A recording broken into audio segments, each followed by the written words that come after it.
Brock Purdy's surgery is scheduled. How is that going to impact the veterans that the 49ers bring in? How about the rookies? How did they perform at the combine? How does this impact Trey Lance? We're going to talk about all that next on tonight's edition of the Jack Hammer Show.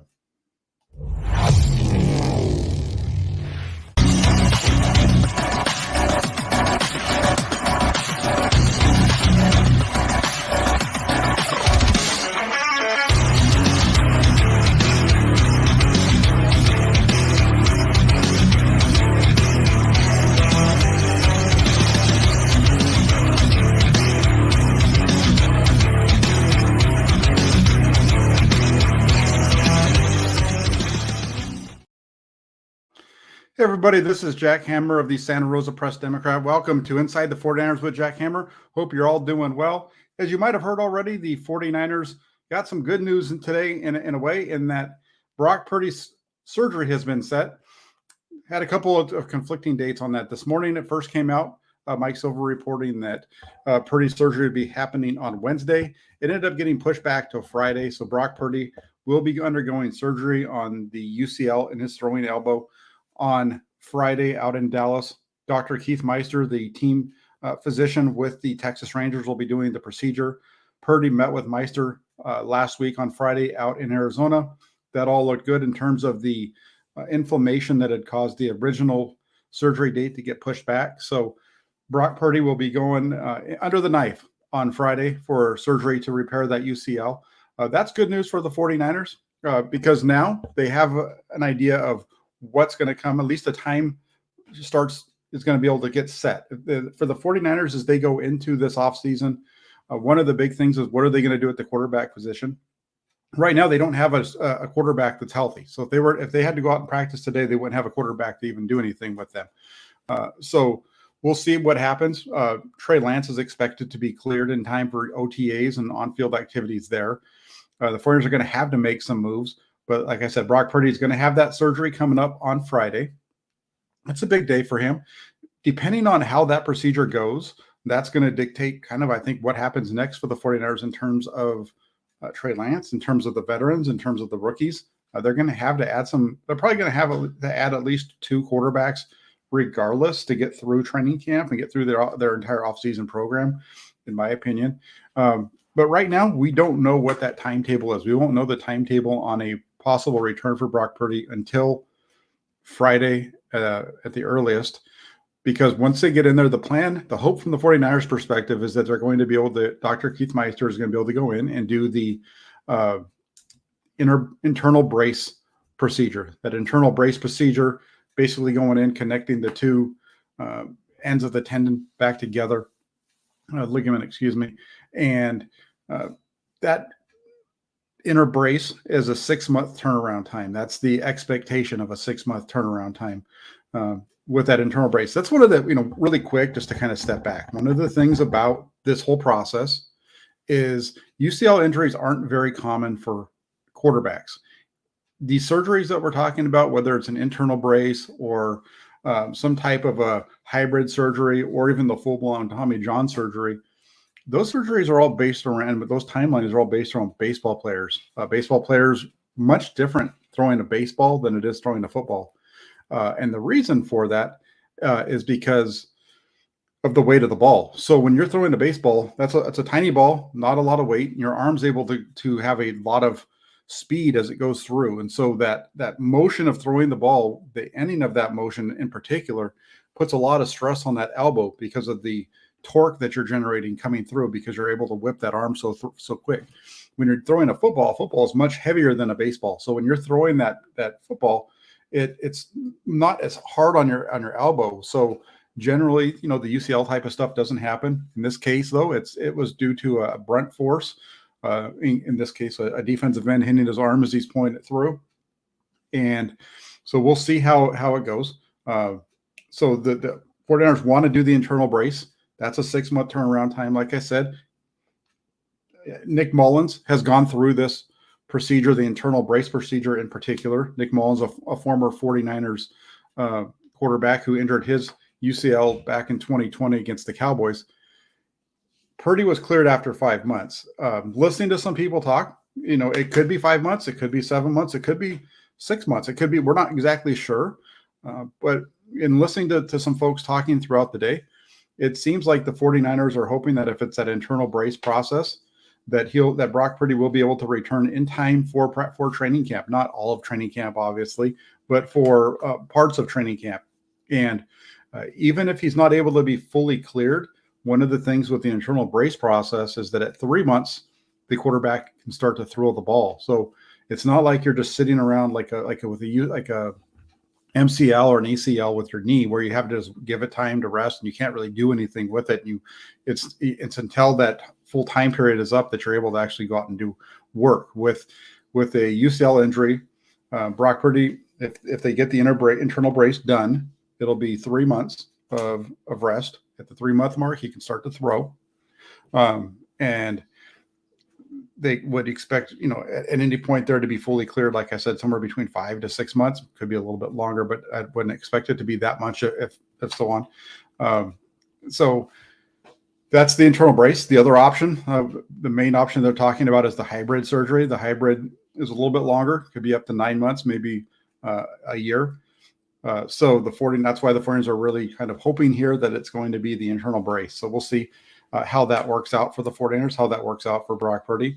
The delay really here is all about the time that it's taken for his elbow to calm down. You need to get the swelling down. You need to get the inflammation around that area down. There's also stiffness and those types of things that need to be taken care of.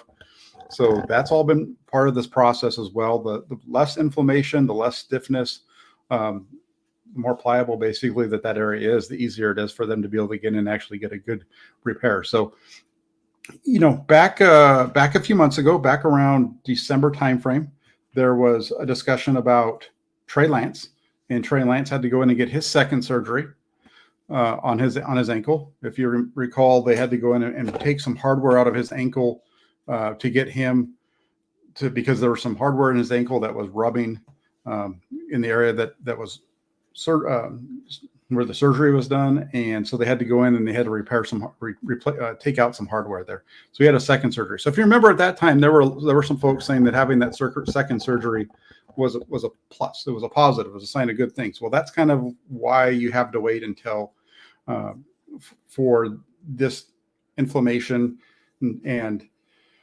swelling and the overall stiffness in the area of the surgery that's going to be taking place to go down. So that way you get the best outcome possible. So that's why you're seeing the delay here for Purdy. We'll see the direction that it goes. And then, depending on what happens there is going to be some impact on Trey Lance. And so how does this Brock Purdy situation impact Trey Lance? And really, I wouldn't say that Brock Purdy impacts Trey Lance as much as this is Trey Lance's opportunity. Trey Lance, I think when you look at the 49ers, you listen to what they've said, there's a sentiment throughout the organization with the messaging that's been put out there that they really believe in Brock Purdy. Trey Lance needs to show him that he can stay healthy. Mike Thompson wants to know how close is Trey to being 100%. He's definitely on the right track. He's actually out on the field throwing now. That was one of the things that came out of the combine, out of the press conference last week that John York had in Indianapolis, was that Trey Lance has been throwing at the facility, dropping back, going through his whole throwing routine. And according to John Lynch, he says that he could see him out of his office window and that he's not seen any limping or any of that kind of stuff from Trey Lance. So he's close. He's close to being at 100%. The 49ers OTA period is going to be starting here soon. Their first on-field work won't happen until after the draft, though. The first on-field practices will happen in May at some point. I typically have the draft there around the end of April. And then you have a rookie minicamp, and then you have the OTAs on-field work. So Trey Lance is expected to be 100%, be fully cleared by the time the on-field activities begin with OTAs. So to answer your question, Mike, he's very close. So when I mentioned earlier that they don't have a healthy quarterback right now, they're going to have, he will be healthy, knock on wood, once they get to training camp this year. So and like I was saying, this is Trey Lance's opportunity to win the job. And this is one of the biggest differences, I think, when you look at the way that the team has responded to about or around Brock Purdy as compared to how they've responded and kind of gone around Trey Lance. Is Trey Lance has never done enough to go out and take the job. He's looked good in practice in spurts. He's looked good on the field in games in spurts, but he's never just gone out and just taken it and just made it no. And that's the difference. When Brock Purdy stepped in, it was immediate. It was right away against Miami. They move right down the field and score a touchdown, and they just keep scoring. And that's the difference between the two, is that Purdy steps in, the offense moves right down the field. Lance steps in against Seattle in 2021, and it's a 3-and-out, stuff like that. And then, obviously you get into the playoffs and you have the performance there that Purdy put up. So Trey Lance needs to come out, and this is supposed to be about Trey Lance, Jack. So come on now, make it about Trey Lance. So as far as what Trey Lance, he needs to come out and he needs to take it, and he needs to, remember the Titans, right? And the one coach, he turns the other one in that game where the referees had been trying to make it so that the Titans would lose and whatnot. And the coach finally turns to Coach Herman Boone and says, Coach, take him out. Leave no doubt. Basically leave no doubt that we're the best. And that's what Trey Lance needs to do. He needs to go out there. He needs to leave no doubt that he is the guy that should be the quarterback. And that's what he hasn't done to this point. You can say that he hasn't had the opportunities, but that's incorrect. There was a quarterback competition in year one, and Trey Lance opened up camp as a rookie on fire, made big plays, and hit a little bit of a plateau around the time shortly after the first preseason game. He kind of plateaued at the Kansas City playoff game. The team then went down to Los Angeles, La Jolla, for practices with the Chargers. That's around the time when they started giving him more. They'd been giving him reps with the starters, but that's really when they started to try to ramp it up to see what he could do. He really leveled off at that point. And like Coach Kyle Shanahan said, you saw Trey Lance start to do rookie things, and you started to see some separation between him and Jimmy Garoppolo and the mistakes that were being made. And at that time, they had Garoppolo to fall back on, and so that's what they did. You going into the season, and you had the early injury for Garoppolo there. Lance steps in and played an okay game against Arizona for a rookie going into that environment. I thought, especially when you watch it the second time, it looked like he was doing a good job. The offense just hasn't scored, and it's not all his fault. I think there's some of it falls around him, but there's other things that are going on as well. But they lose that game. He gets injured, so now he's out. And because of that injury, now you're looking at he misses time. And Kyle Shanahan had said that, around the game against Indianapolis, it was too bad because they wanted to see more of Trey. They were at that point where they could have put him in a little bit more. And so that injury knocked him out of the game against Indianapolis, kind of slowed him coming back. And then the team starts winning, and Trey gets pushed to the bench fully. Has a really good game, though, against Houston in week 17. If you remember that game, it wasn't very good in the beginning. It was rough for about the first quarter and a half. And then the Flyers got the ball right back at the end of the second quarter. And that's when Trey Lance kind of caught fire, and he took the team, and they did really well. Right there, that last drive of the first half, did well coming out at the second half. Big game, big win for the Flyers. They go back to Garoppolo for the last game of the season and the postseason. But this year was Trey Lance's team. This was all Trey Lance. Struggled a little bit in training camp. When we talk about struggling, there's some accuracy issues, and it's just inconsistency. And that consistency, I think, is the biggest thing that Trey Lance needs to do. But if he can go out there and he can be consistent and he can make the plays that he's capable of making, we hear all the time about the athleticism, about the A+ arm, about the arm talent. Well, he needs to start showing that. He needs to show the arm talent. He needs to do all those things. He struggled on the throws in 10 yards and below. People that have been at practice will tell you that the short throws he has struggled on. Some of the outs he struggled on, but that's a little bit different than than what they asked the other quarterbacks to do there. But this is Trey Lance's time. He's going to get an opportunity, and it's time for him to go out and shine. So the injury to Purdy, the surgery there, gives that opportunity to Trey Lance, but it's also going to open up some opportunities for veterans. John Lynch at the Combine last week talking about that. So let's just go through a couple of names. It was brought up, the article, there was a nice article by Mike Silver in the Chronicle. He went through some names as far as veterans. There's an article from myself at 49ers.pressdemocrat.com. That's the Inside the 49ers blog over there. There's an article that I wrote back about the middle of the month and it was 5 veteran free agent quarterbacks that I thought the 49ers should go after. And it just so happens that all of these names, the first 3 names I'm going to mention to you have all been mentioned either by Mike Silver or Albert Breer or somebody else that was around the Combine this last week. So let's go ahead and go through those. Let me take a look at the veteran options for you really quick. We're going to start off with the first 3. Andy Dalton was with the New Orleans Saints last year. Jacoby Brissett, he was with the Cleveland Browns. And Baker Mayfield with the Carolina Panthers, as well as the Los Angeles Rams at the end of the season. When the Panthers released Mayfield, there's some belief that the 49ers would have liked to have picked him up at that point. But because of the way the waiver wire was set up, they weren't going to have an opportunity there. That's why he ended up where he landed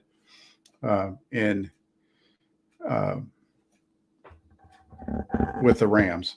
Now, and when you look at these names, Andy Dalton, Jacoby Brissett, Baker Mayfield, for me, the one that I tend to kind of lean towards more than probably the rest would be Jacoby Brissett.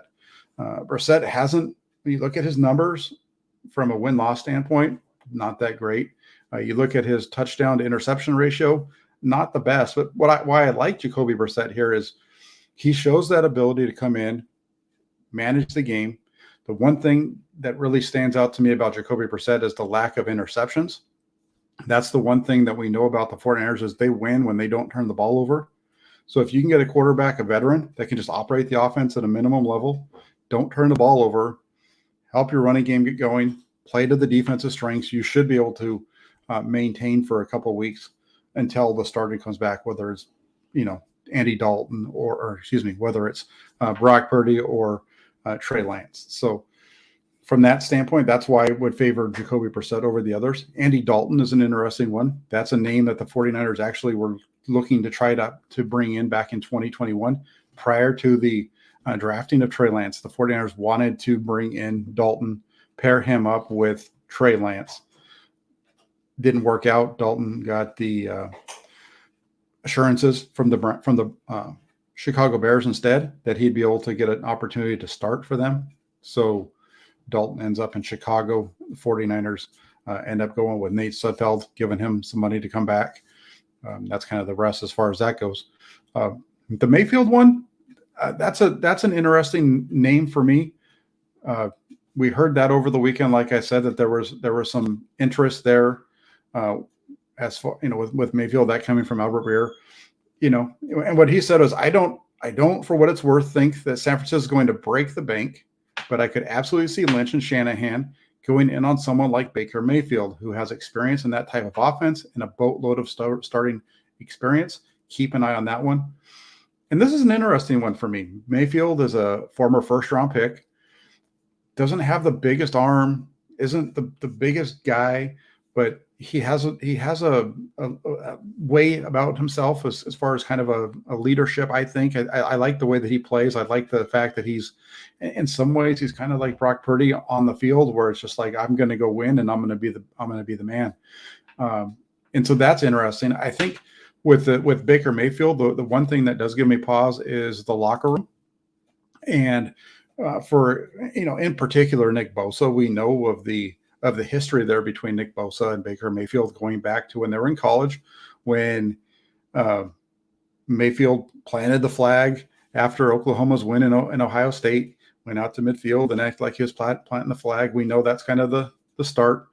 And then that transitions over to 2019 Browns Niners at Levi Stadium, and you get Nick Bosa giving him fits, planting his own flag after a sack of Mayfield, talking about how he was, calling him out, Baker, you going to play? You going to make some plays today? Come on, we want to play. So that would be an interesting one there with Baker Mayfield. So that's the only reason why I'm a little hesitant to believe that they're going to go all in on a guy like Baker Mayfield, although I think that it makes a lot of sense. Let me see really quick. So Steve-O Supremo, he wants to know, say Trey starts all year. Give me a stats for the season. I did this last year, and I see, I don't remember exactly what my numbers were, but I would say somewhere in the neighborhood of 3,500 yards, probably about 60% completion percentage, 62, 63%, right around that ballpark. Your numbers there, 3,400 passing yards. That sounds about right. 3,500, probably in that ballpark. I would say 20, anywhere around 20, somewhere between 25 to 28 touchdowns. His interceptions probably around somewhere in the neighborhood of 10 to 12, I would think.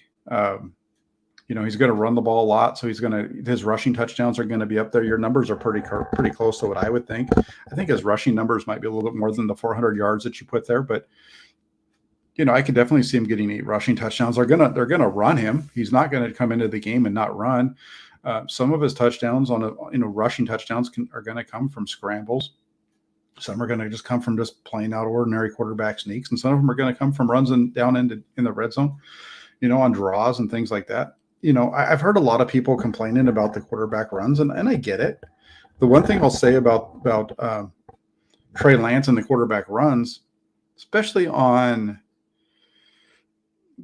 I understand if we're going to talk about not liking quarterback runs, the zone reads and that kind of stuff. Okay, let's take those out. But if you take those out, there's not a lot of the other runs are your stuff like your draws, right? And I remember watching John Elway for years with the Broncos. This was even before Mike Shanahan got there when he was playing for Dan Reeves. They'd run the quarterback draw quite a bit down in the red zone. Big dude, and it's all about the ability to get down. You watch, for the most part, when Trey Lance runs the quarterback draws, he's not taking a big hit. Those are the ones where he gets up in there, runs up into the back of his offensive lineman and hits the ground. Most of those. He needs to, if he just learns how to slide, if he just knew how to slide, if he did like Justin Fields and slid, it would be a heck of a weapon. But he doesn't slide, and so that causes some hits that he shouldn't take. Judd says, Jack, narrative content guys putting out is Niners have given up on Trey, but I don't see that. Do you think Niners still hope Trey can develop, or have they given up? I don't believe that they've given up on Trey.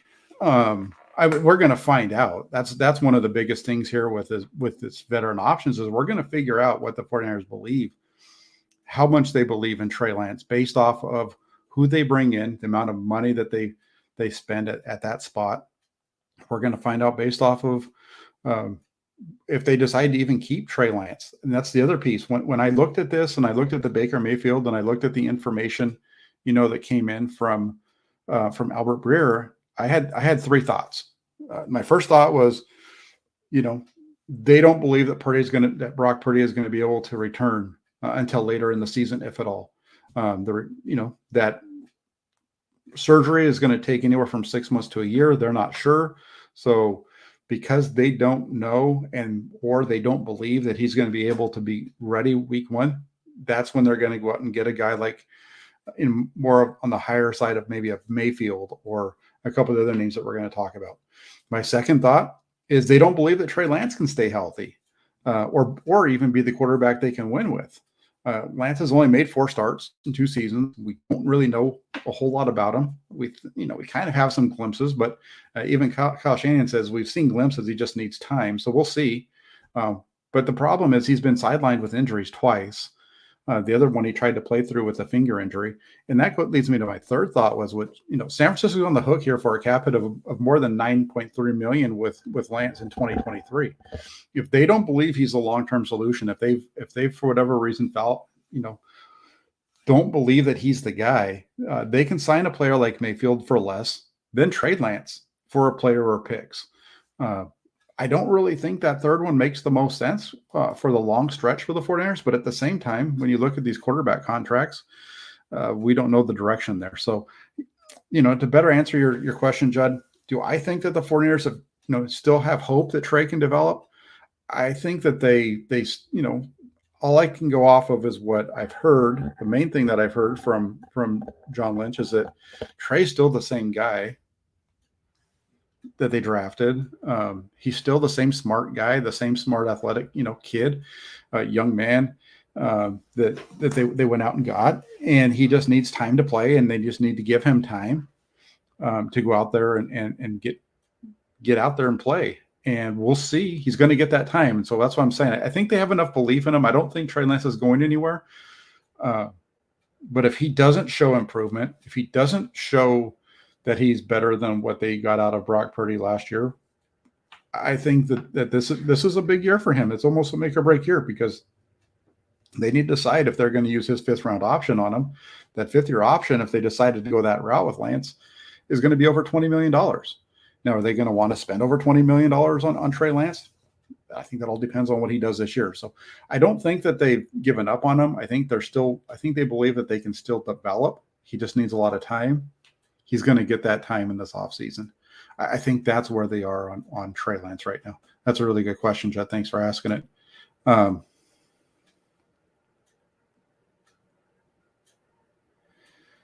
Steve-O says that the league had the most designed runs and quarterback sneaks ever. Why is that?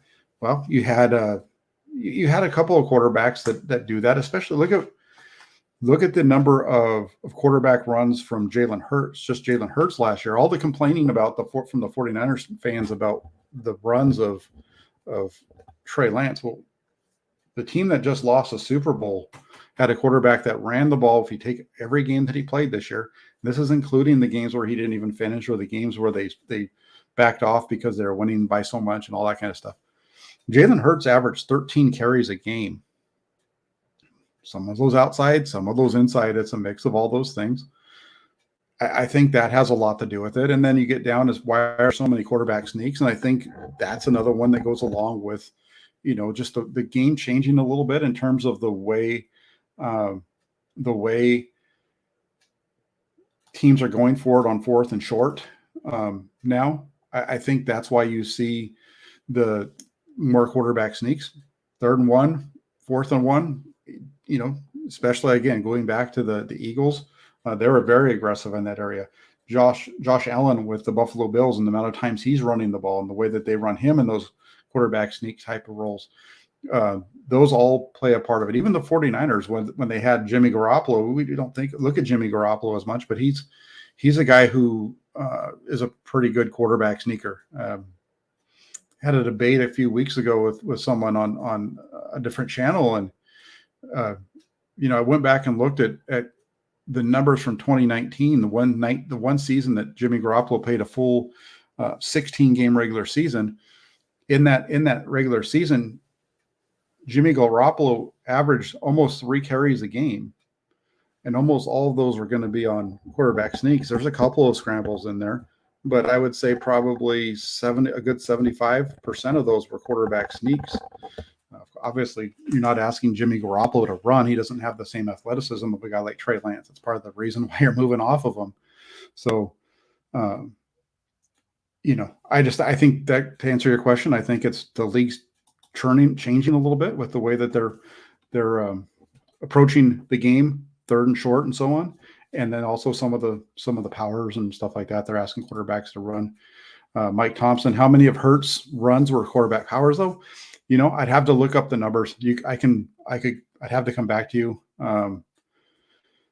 That data is available. It's out there on PFF. I just don't have I'm not looking it up right now. I should know that, but I don't have it off the top of my head. But what I can say is the play that that Trey Lance was injured on is a play that we saw Philadelphia run. If it wasn't in the playoffs, I think it was in the playoffs against the Giants, I believe. If it wasn't against the Giants, it was in the Super Bowl against the Chiefs. But I know they ran that same play that the 49ers got, that Trey Lance got injured on in the playoffs at some point. They, quarterback powers and those kind of things, there's a mixture of it, Jalen Hurts got hurt on the quarterback designed run around the right side. That's when he hurt his shoulder. When he came back and he was healthy, we saw what they did. They went right back to running him. They kind of took it easy on him a little bit the first couple of games back, but by the time they played the 49ers, in that game, if that was a close game, Jalen Hurts would have run the ball probably 15 times. We saw in the Super Bowl, he ran the ball more than any other player on the Eagles, and he was primarily the leading rusher. Vince Felice with a really good question. He asked, would starting Trey divide the locker room after seeing what Brock did last year? And this is a really good question. I've talked about this a couple of times. I would say it all depends. If Trey Lance just gets handed the job, then the answer is yeah, it could. If Trey Lance goes out and proves that, if Brock Purdy's not able to play, that's the other thing too here, right? So let's just say Brock Purdy is able to play. Brock Purdy's able to play. Trey Lance is there. The way that it divides the locker room is if Trey Lance hasn't proven himself and they just give him the job and you have a fully healthy Brock Purdy on the sidelines. I think that might be where you have it. Even then, at that, one of the things I would say about the 49ers under Kyle Shanahan is this hasn't happened. This was the whole reasoning behind the need for the 49ers to get rid of Jimmy Garoppolo after the 2020 season, when they decided everybody knew they were going to get a quarterback in the 2021 draft, especially after they traded up to 3. And all the talk at that point was the 49ers need to get rid of Jimmy. Got to get rid of Jimmy. Got to get rid of Jimmy. There's no way that the young guy coming in, it's no way that it's fair for that guy to come when Jimmy stood there. But yeah, and they managed their way through it. I think that had a little bit to do with the slow start in 2021, but they pulled it together and they managed it for 2 seasons. So as far as the locker room tearing it apart, if a Trey starts, I have a hard time believing that would be the case. As long as you have one guy, that's the whole thing. You have a starter, you have a clear number 1, you have a clear number 2, and you don't waffle back and forth between those guys. That's when you're okay. It's when you're starting to waffle back and forth. Like the example I always use is Bill Walsh in 1988, going back and forth between Joe Montana and Steve Young. The players knew that Walsh was trying to move off of Montana. They could tell. So you got these guys kind of going back and forth.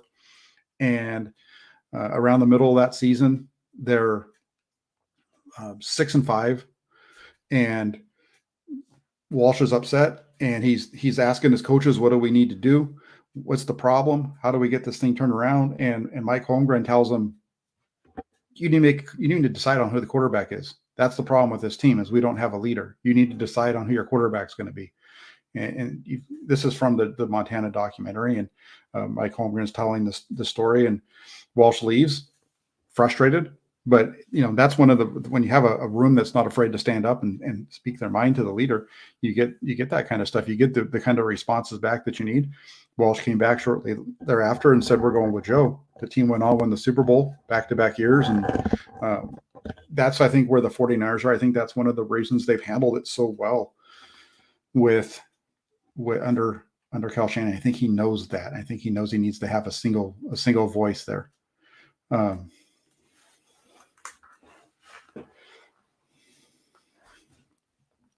Since we're still talking, we got another one from Sean 9519 says, Jack, what gives anyone confidence that Lance can touch the success that Purdy had? Purdy put up 30 plus points a game, hit playmakers, great efficiency, defense had his back, undefeated, and gone Lance. So what gives anyone confidence Lance can touch the success that Purdy had? The one thing is that I hear more than anything else is that Trey Lance did not play with Christian McCaffrey, and Brock Purdy did. And Trey Lance had one start with George Kittle, and Purdy had all of his starts with both of those two guys. That's the number one thing that I hear from people who are very high on Trey Lance when you get into a discussion about a comparison with Purdy and Lance, is that Lance never had the full complement of all these other guys. And so we'll see the direction that they go there. I think, when I watch Trey Lance, I see what Kyle Shanahan was talking about when he says, you could see when you watch him on film in college, you see glimpses, you see spurts of it. You see these big plays and you see the ability to make it happen.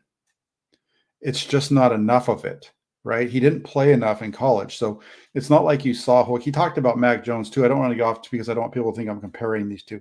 But in what he was saying was like when you watch Mac Jones film at Alabama, it was consistent throughout. You saw it all the time.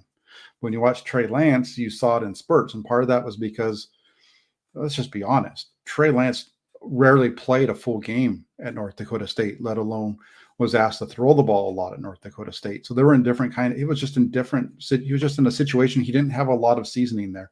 Comes to the 49ers. You're seeing it again here. You're seeing a guy who, he can show you the throws. He can show you, you can turn on any game, so far that he's played, and you can find a couple. If you want to make if you just want to make Trey Lance look good, it's really easy to go through all of his games that he's played so far and cut up some stuff. The only thing the biggest thing that he needs to do, if he wants to be putting up 30 points a game like Brock Purdy, the thing that he needs to do is consistency. And part of consistency is having played a lot. And Trey Lance hasn't had that opportunity to play a lot. And I think that's the biggest one there is he needs to be consistent, and that's it. And I don't know if this is directed towards me, Johnny. Stop the Trey hate. I don't know. Maybe because I'm talking about it. I don't know if he's talking about to other guys, but having questions about a player isn't hating them. Nobody. I don't know if there's anybody. If there's somebody that's in the comments that's saying that he's a bust, then we need to we need to, I think, acknowledge that that's not the case. We don't know that yet. When it comes to Trey Lance, there's definitely questions. The team has questions. They need to see more from him. And I think all of us do. And I do think that he has that ability he has the traits of what you want in a quarterback. He needs to play. He's going to get a lot of reps. He's going to get a lot of reps this offseason, and he's going to get a lot of reps in training camp and in preseason. Last year they felt good enough about where Trey Lance was that they did not play him in the game against Minnesota. They had that Thursday game in Houston coming up a few days later. So they Lance practiced in Minnesota, but didn't play in the game against the Vikings. If they have if their quarterback room is stable and Brock Purdy is able to come back, say halfway through training camp or something like that, I think you would see Trey Lance are going to be running the offense a lot. They need to give Trey Lance is a guy that needs to get a volume of reps in preseason, in training camp. He needs to get as many reps as possible to be ready for the regular season if he's going to be your starting quarterback. Now, going back really quick, I kind of got off track there because of the questions. Those veteran options are like I talked about earlier: Andy Dalton, Jacoby Brissett, Baker Mayfield. Now that leads us to closer to the title of the show. Matt Ryan. What about Matt Ryan? This is another name that gets brought up, and I'm not really in the Matt Ryan camp. We haven't, I saw Matt Ryan play in 2021 as a member of the Falcons against the 49ers at Levi's. You could tell he is a leader. They didn't have a lot of talent on the team around him. Last year in 2022 with Indianapolis, he dealt with a lot of injuries. So what do you really get? What are you getting with Matt Ryan? If Matt Ryan comes in and he's your, if you're expecting Matt Ryan to come in and compete to be the starter, I don't think that's a good direction to go. But there's also rumors that Ryan could retire. But if the 49ers can bring in Matt Ryan as the as a number 2 quarterback, possibly number 3, um, he'd be okay. He's going to be. I think he might be a little bit more expensive. He might be the most expensive of the group that we've talked about so far. I'm not really all in the Matt Ryan camp. The other name, and this one's come up a few different times, came up again. This is the one that doesn't go away. Somebody at the beginning of the show in the comment section was talking about it. Tom Brady. Tom Brady's name has been circulating by the folks over at Pro Football Talk. Have been constantly saying that Tom Brady could end up with the 49ers, could unretire, come out of retirement, go to the 49ers. That's one of the topics that's coming out of the NFL Combine from last week. You're hearing multiple people talking about Tom Brady possibly coming out of retirement again. There's reports that are suggesting that he's going to end up with the Dolphins. There's some speculation. Mike Silver in his article over at the San Francisco Chronicle today talking about Tom Brady being a possible candidate to join the 49ers. This is the title of my show. Is Tom Brady going to make a homecoming? Is he going to finish his career with the 49ers?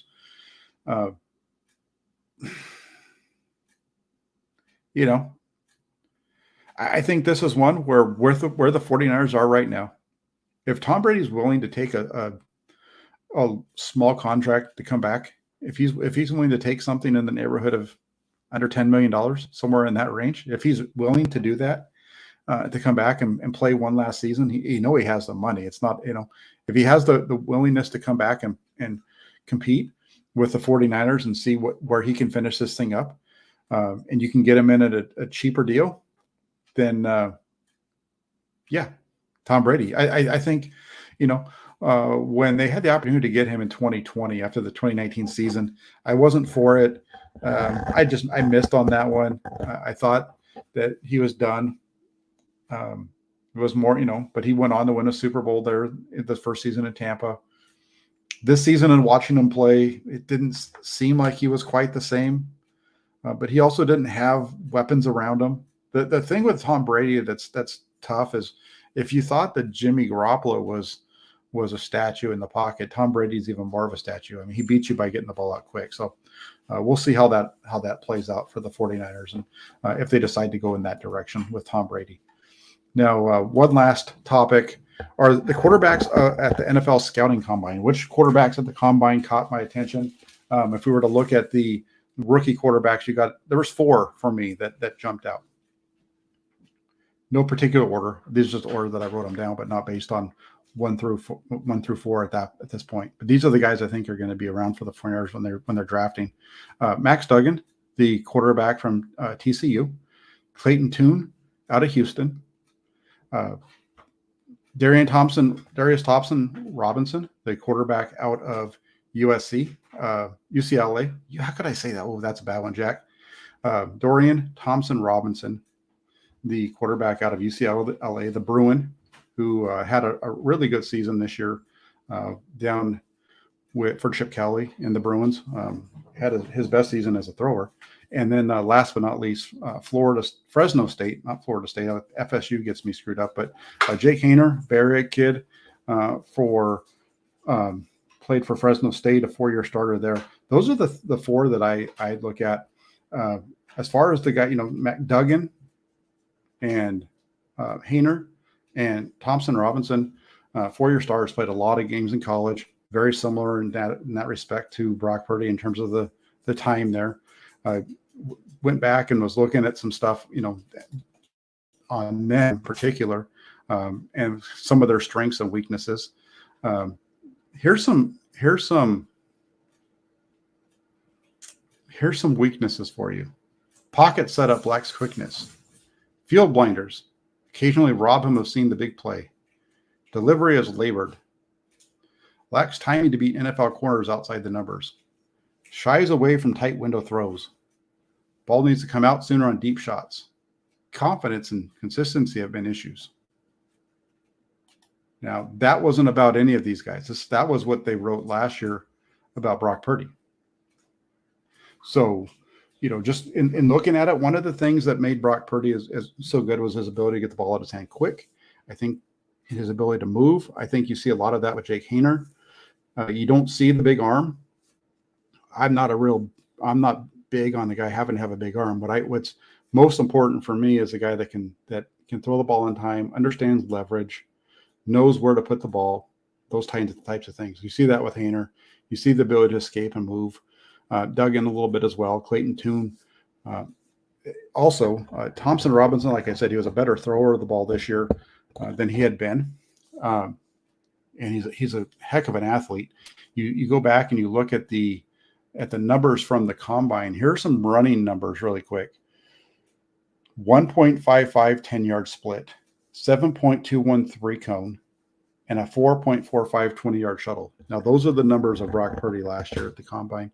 So if we just look at the quarterbacks that were there, the ones that we're talking about here, the 10-yard splits, Dorian Thompson-Robinson, 1.51 on that 10-yard split. Duggan and Tune, 1.55, matching that of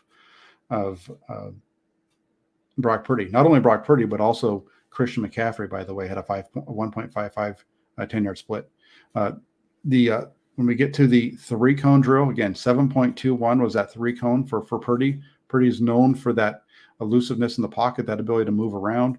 And he had like I said, he had a 7.21. Tune, 6.89. Haener, 7.01. That shows up on film. That 3-cone, that ability to move around like that, it shows up on film. You can see some plays where Haener's moving around with his feet really well. A 7.26 for Duggan and a 7.28 for Thompson Robinson on that one. And then you get to the 20-yard shuttle. And again, that was a 4.45 for Purdy. And you're getting Tune with a 4.25. Thompson Robinson, 4.44. Duggan, 4.45. So you start to look at the athleticism numbers. All these guys are kind of in that same mold. Thompson Robinson, obviously the quickest in terms of that 10-yard split, in terms of the 40-yard time. But all these guys have some really good movement ability. I really like what I see out of Jake Haener. Again, he's a little bit on the smaller side, though. So, we'll see. I guess they got to get a little bit more in depth on those guys, too. So there's some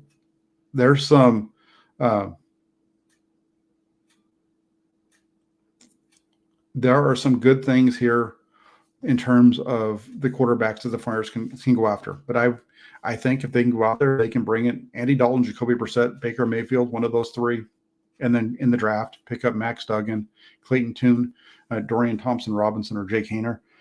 That would be a really nice way of filling out this quarterback room. And then letting it all play out, seeing who makes it. Would a guy like Haener or Duggan, would they be willing to sit around on the 49ers practice squad and be long-term backup solutions? That's the question that we'll have to see. But there you have it. Right now we know. Here's what we know: Brock Purdy will be undergoing surgery on Friday in Dallas with Dr. Keith Meister. Depending on the way that surgery turns out, he is expected back anywhere from 6 to 12 months. Could be a little sooner, could be a little later. We'll find all that out. We'll start to figure that out come Friday when that surgery is done. Trey Lance, 49ers still believe in him enough that he's still here. I think he's going to have a chance. And we'll see how he performs during the offseason. He's going to have an opportunity to win the job and be the quarterback. And there's a very good possibility that he's going to be the starting quarterback based off of simply the fact that Purdy's not going to be healthy, and he's going to win the job, and hopefully he can maintain that. They're going to be bringing in some veterans: Dalton, Brissett, Mayfield, possibly Ryan, possibly Brady. Don't roll those names out. And then you got the rookies: Duggan, Clayton Tune, Dorian Thompson-Robinson, Jake Haener. Those are my names. We also have another one here throwing in Michael Penix Jr., the quarterback out of Washington. He's better than all of them. We'll see. Blake Brown says 49ers need to invest in a Pro Bowl caliber center. They had a Pro Bowl caliber center in 2022. Jake Brendel, their starting center, was voted to the Pro Bowl as a Pro Bowl alternate. He was named to the Pro Bowl as the backup center, alternate center. for the team. So, this is a guy in Jake Brendel who the question here is, are the 49ers going to be able to bring him back? That's really what the question is. And can they improve, based on what he's going to ask? Can they get better than what he's going to give them? We'll find out. Again, this is a name that's a really interesting one to me here. I find it interesting with Jake Brendel. You look at, we're talking about the combine right now because that's the time of year we're in. When Jake Brendel was a senior coming out of UCLA, he posted a 20-yard shuttle time of 4.27 and a 3-cone drill of 7.31. Those are fantastic numbers. How do I know? Because you look at the best number put up by an offensive lineman this year. This happens that it was another guy that had played collegiately at UCLA. That's where Brendel played. John Gaines, he's a guard for the Bruins. His 20-yard shuttle was 4.45, nearly 0.2 of a second off of that by Brendel. And his 3-cone was 7.31, matching Brendel's. So that shows you the athleticism that the 49ers had at the center position in Brendel. Again, can they get better there? The one thing with that center position more than anything is a guy that can push in the run game, but when it comes to pass protection, he's a really good pass protector. Brendel is. He's not necessarily that guy that's going to push you at the point of attack in the run game, but he does a really good job in terms of pass protection. That's where those drills that I just mentioned come in, show that footwork and that athleticism, also pulling and that kind of stuff as well. So I think they have had a Pro Bowl caliber center this year. They can prove it. Maybe we'll see. Center is one of the positions that they're going to have to look at because if they don't bring Brendel back, there's not very many options there. The only option internally is Nick Zakel. They could also possibly re-sign Daniel Brunskill. But beyond that, they don't have anybody else. Well, maybe Jason Poe can step up and become the center of the future there. So that's kind of where they are at that spot. So that's the show for tonight. I want to say thanks to everybody who took the time to tune in. And if you're watching this afterwards as well, if you guys can do me a big favor, the one of the biggest things here on YouTube is the likes. Believe it or not, the like button. If you guys can do me a favor before you head out today, hit that like button. The more likes that we get on YouTube, the more that it helps put the algorithm, it helps push our content out to more people. So hit that like button. And then also, if you're watching the show and it just happened upon it and you're not already subscribed to the channel, hit that subscribe button as well. And when you hit the subscribe button, hit the little bell notification. Because when you hit the little bell notification, what happens is every time I go live or I post new content, it gives you a little notification so that you can either jump on while we're on it or you can go back and watch it later. So hit the like button, hit the subscribe button, hit the little bell notification. I appreciate everybody for taking the time to tune in. We had a really good group in here tonight. I appreciate that. You guys are fun over in the comment section as well. A lot of good questions that actually helped me with this as well. It's hard when I'm doing this stuff by myself sometimes, but when you guys start asking questions, it's a lot more fun that way. So hope you guys are all enjoying your Monday night. Hope you guys are having a great evening. Hit like, hit subscribe, keep it logged in to Inside the 49ers with Jack Hammer. All the 49ers news and information as it happens. You'll see it on the channel, especially if you're subscribed with that little bell notification on. Hit the like button for me too on your way out. Thanks, everybody. Have a great night, and we'll talk to you soon.